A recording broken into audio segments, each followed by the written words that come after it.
Ủa? Giờ kêu nó gửi lại đâu có gửi được đâu. Rồi nó cấm vận rồi. Cấm vận gì nữa chưa? Trời ơi. Rồi cái này trứng cút nè, trứng cút nè. trứng normal. 안녕하세요, 코비에TV입니다. 지금 이 영상을 촬영하고 있는 시간은 베트남 시간으로 10시 40분입니다. 제가 일이 끝나고 나서 운동을 가면 7시가 되거든요. 그래서 7시부터 1시간 반 정도 운동을 하고 나면은 8시 반에 운동이 끝나요. 그러면은 이제 운동이 끝나고 나서 여자친구나 아니면은 체육관 지인들이랑 같이 로컬에 있는 노상 카페에서 이렇게 음료 같은 거 한 잔 마시고 이제 집에 돌아와서 바오랑 좀 놀아주고 이렇게 카메라를 켜는 거예요.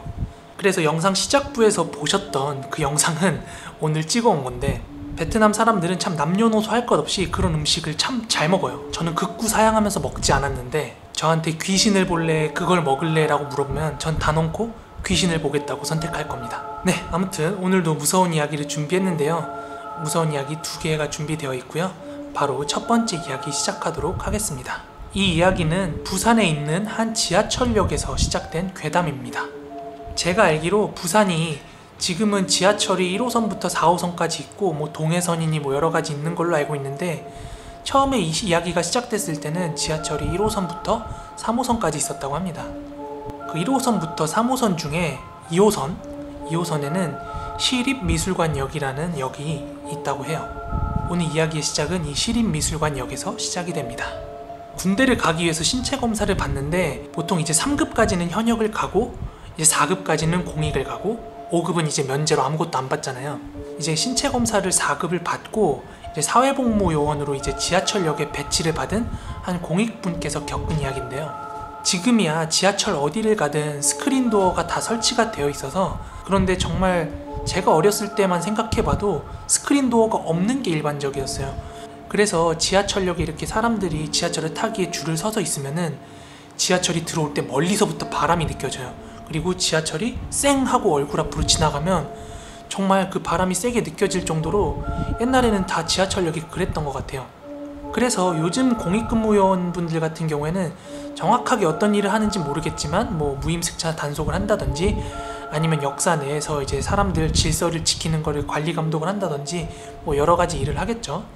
그런데 그 당시에는 스크린 도어가 없었기 때문에 더더욱이 사람들의 안전을 감시하는 역할로서의 임무가 많이 막중했죠. 그래서 하루는 이제 공익근무 요원분께서 그 시립미술관역이라는 곳에서 이제 근무를 하고 계셨는데, 이제 지하철 승강장으로 내려가서 사람들이 안전하게 잘 줄을 서 있는지 뭐 사고는 없는지 이렇게 주변을 잘 둘러보면서 지켜보고 있었다고 해요. 근데 보통 이제 지하철이 들어오고 나가는 그 끝머리에 보면은 이렇게 카메라 같은 게 달려 있습니다. CCTV 같은 게. 그런데 그 카메라 바로 앞쪽으로, 바로 승강장 앞쪽으로 검은 옷을 입은 여자가 한 아이랑 손을 잡고 멍하니 서 있더래요. 그 지하철 건너편, 반대편 승강장 쪽을 멍하니 바라보면서 서 있더랍니다. 그 당시엔 다 뚫려 있어가지고 건너편에 누가 있는지도 다 보이고 그랬거든요. 아무튼 그 뭐 공익근무요원 분께서는 그 뭐 대수롭지 않게 생각하고 열차가 오면 뭐 타고 가겠지라고 생각을 하고 있었대요.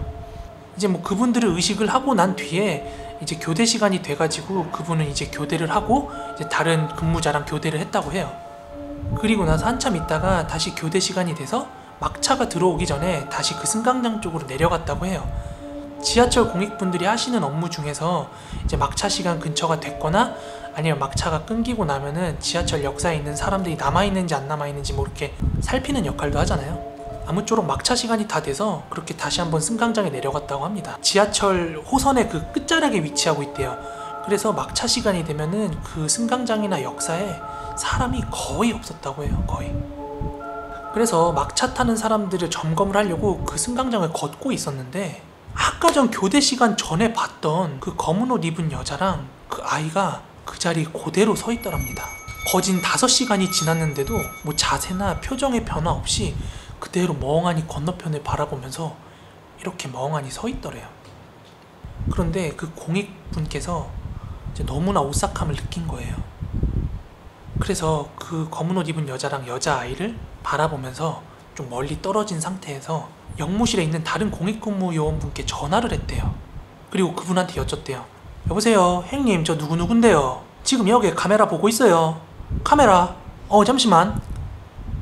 봤다. 왜? 형님, 지금 저 몇 번 카메라 앞으로 저 보이죠? 니 보이네. 혼자 뭐하노? 빨리 올라온나? 형님, 혹시 카메라 끝에 웬 여자랑 얼라 하나 안 보여요? 여자랑 얼라? 그쪽에 지금 니밖에 없다. 얼른 올라온나? 이렇게 말하고는 그 다른 공익근무 요원 형분께서 전화를 끊더래요. 그런데 그 공익근무 요원분께서 혹시라도 전화기에 대고 형 여기 귀신 있는 것 같아요. 저 좀 도와주세요. 이런 식으로 얘기를 하면은 뭔가 그 귀신들이 의식을 하고 자기를 쳐다볼 것 같은 느낌에 차마 그렇게 도와달라고는 얘기를 못했다고 합니다. 그렇게 전화를 끊고 나서 눈을 비비고 다시 한번 그쪽을 봤는데 여전히 그 자리에 자세나 표정의 변화 없이 그대로 서 있더래요. 와, 너무 무서워가지고 걷지도 못하고 있는 그 찰나에 뒤쪽에 있는 계단에서 술 취한 취객 남성 한 분이 이제 막차를 타기 위해서 계단으로 내려왔대요. 이제 그분을 막차를 태워서 보내고 다시 이제 복귀를 해야 되는데 그 순간 사람이 너무 반가운 나머지 그 술 취한 분한테 거짓말을 했대요. 지금 막차 끊겼다고, 다시 올라가셔야 된다고 하면서 그 술 취한 남성분이 이제 부축해가지고 다시 계단으로 올라가고 있었대요. 그 순간 이제 막차가 왔는데 막차의 문이 열리는 순간에 이제 그 공익근무 요원분께서 뒤를 돌아봤다고 합니다.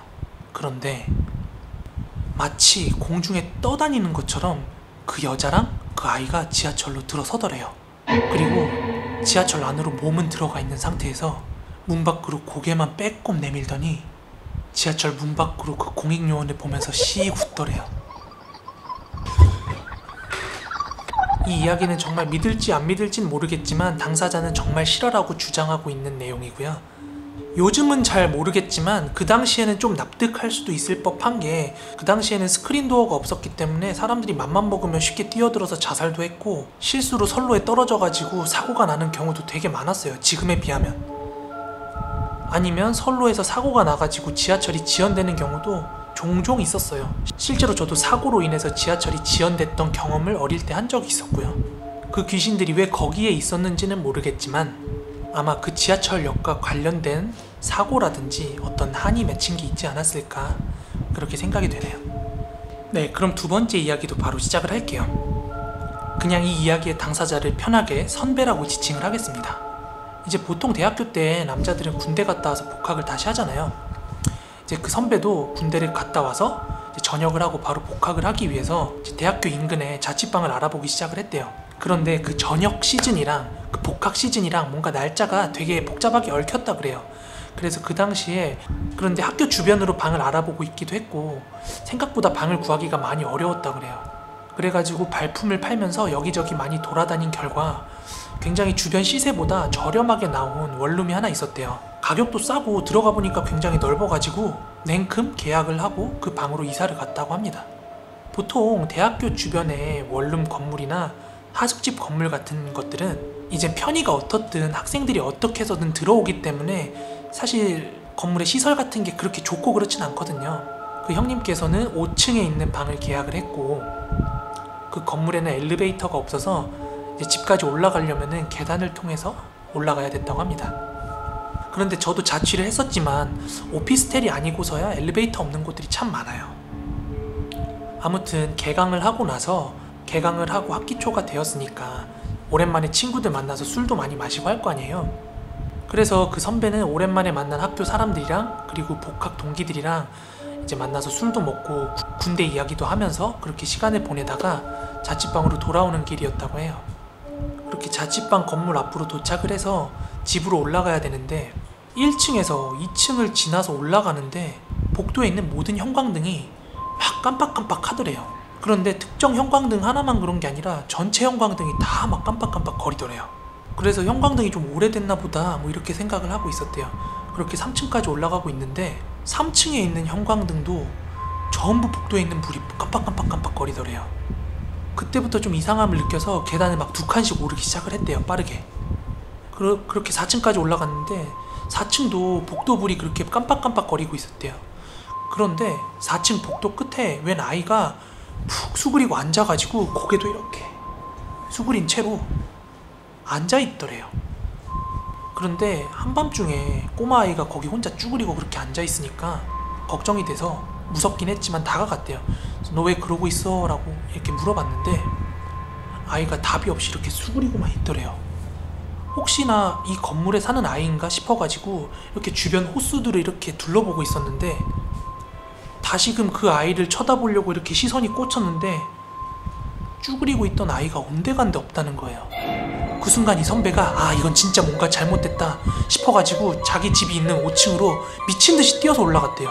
그리고 나서 자기 집 앞으로 가서 주머니에 있는 열쇠를 꺼내서 문고리에 열쇠를 넣고 막 열쇠를 돌리는데 문이 안 열리더래요.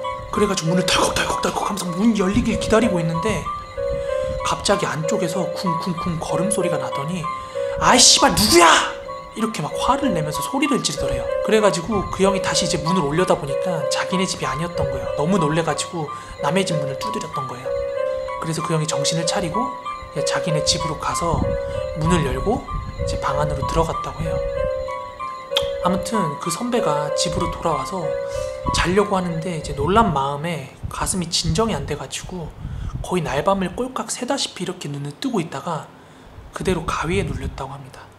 그런데 아무튼 자기가 이렇게 옆집에 피해를 준 거기 때문에 그 옆집에 어제 일을 사과하려고 이제 다음날 찾아가서 노크를 똑똑똑 했는데 뭐 출근을 했는지 학교를 갔는지 사람이 없어가지고 다음에 옆집 사람 마주치면 얘기하면서 사과나 해야겠다라고 마음을 먹고 있었대요. 그런데 좀처럼 옆집 사람을 마주치기가 힘들었고 그렇게 며칠 시간이 지났다고 합니다. 그러다가 집 근처에서 우연찮게 이제 집주인, 건물주 아주머니를 만나가지고 이런저런 이야기를 하고 있었다고 합니다. 그러다가 그날 밤에 있었던 일이 생각이 나서 그 아주머니한테 내가 이런 일이 있어서 내 옆집 사는 그 남자한테 사과를 좀 하고 싶은데 영 만나기가 쉽지 않더라, 뭐 이런 식으로 얘기를 했다고 해요. 그런데 집주인 아주머니께서 하시는 말이 더 놀랍습니다. 학생 무슨 소리 하는 거야? 지금 5층에 임대 들어와 있는 사람 학생밖에 없어, 이렇게 얘기를 하더래요. 그런데 그 선배는 본인이 겪었던 일이 너무나 분명하고 생생하니까 그 아주머니한테 아니라고, 분명히 내가 들었다고 그렇게 막 얘기를 한 거예요. 그래서 그 아주머니도 혹시 모르니까 그 학생이랑 같이 그 옆 호수에 문을 따가지고 누가 있나 확인을 하려고 들어갔는데, 문을 따고 들어갔는데 정말 그 방에는 원룸에 기본적으로 들어가 있어야 되는 그런 옵션 말고는 아무것도 없었다고 합니다. 네, 여러분, 제가 오늘 준비한 2가지 이야기는 여기까지입니다. 부디 저의 무서운 이야기 피기, 여러분들도 즐겁게 들으실 수 있는 무서운 이야기였으면 좋겠습니다. 자, 재밌게 들으셨다면 좋아요, 구독하기 한 번씩만 부탁드리고요. 저는 다음 시간에 더 무서운 이야기로 찾아오도록 하겠습니다.